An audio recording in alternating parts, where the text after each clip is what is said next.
Hello दोस्तों, आज के इस वीडियो में हम जानेंगे महावीर स्वामी के बारे में। वीडियो शुरू करने से पहले अगर आप हमारे चैनल पर नए हो तो लाइक और सब्सक्राइब जरूर कर दें ताकि हमारे ऐसे वीडियो आप लोगों तक पहुंचते रहें। चलिए शुरू करते हैं महावीर स्वामी की कहानी। 6ठी शताब्दी ईसा पूर्व तक भारत के सामाजिक एवं धार्मिक जीवन में नाना प्रकार के बुराइयां उत्पन्न हो गई थी। यानी कि अनेक प्रकार की बुराइयां उत्पन्न हो गई थी। भारतीय समाज में ऊंच नीच की भावनाओं का बोलबाला था। समाज वर्णों, जातियों और उपजातियों में विभक्त हो गया था, जिससे सामाजिक जीवन में पारस्परिक भेदभाव बढ़ता जा रहा था। समाज में नाना प्रकार के धार्मिक अंधविश्वास और कुरीतियां प्रचलित कर्मकांड तथा जातिवाद के जकड़ के प्रति लोगों के मन में पर्याप्त असंतोष था। जनसाधारण ऐसे वातावरण की घुटन से छुटकारा पाने के लिए बेचैन था।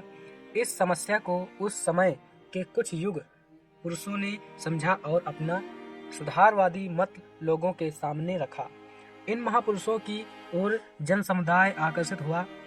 कुछ समय में इन मतों ने धार्मिक आंदोलन के रूप में लिया। इन्हीं मतों में से एक था जैन मत। महावीर स्वामी अपने समय में जैन मत के सर्वश्रेष्ठ प्रचारक थे तथा महावीर स्वामी के बचपन का नाम वर्धमान था। उनका जन्म ईसा के 599 वर्ष पूर्व वैशाली उत्तरी बिहार के अंतर्गत कुंडग्राम में एक क्षत्रिय परिवार में हुआ था। इनके पिता का नाम सिद्धार्थ तथा माता का नाम त्रिशला देवी था।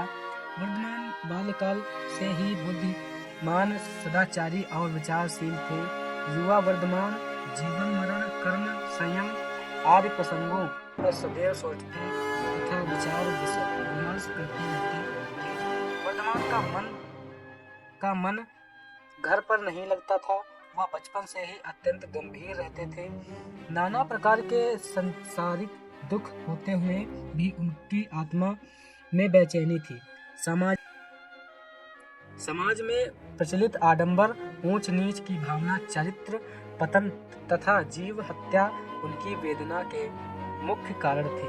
यज्ञ के नाम पर पशुओं की हत्या करना वर्धमान को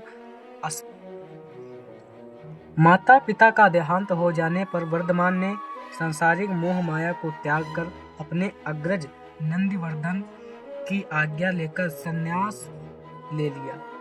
इस समय उनकी आयु 30 वर्ष की थी। 30 वर्ष की आयु में सन्यासी ये ले लिए थे। वह सत्य और शांति की खोज में निकल पड़े। इसके लिए उन्होंने तपस्या का मार्ग अपनाया।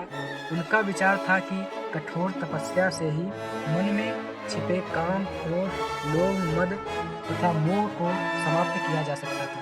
12 वर्ष की कठिन तपस्या के पश्चात उन्हें ज्ञान प्राप्त हुआ।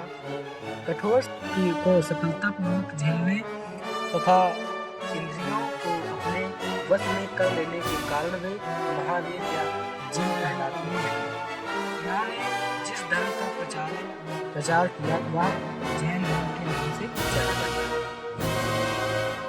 जैनियों की मान्यता के अनुसार जैन धर्म में महावीर से पूर्व 23 तीर्थंकर हुए हैं। महावीर इस धर्म के अंतिम तीर्थंकर थे।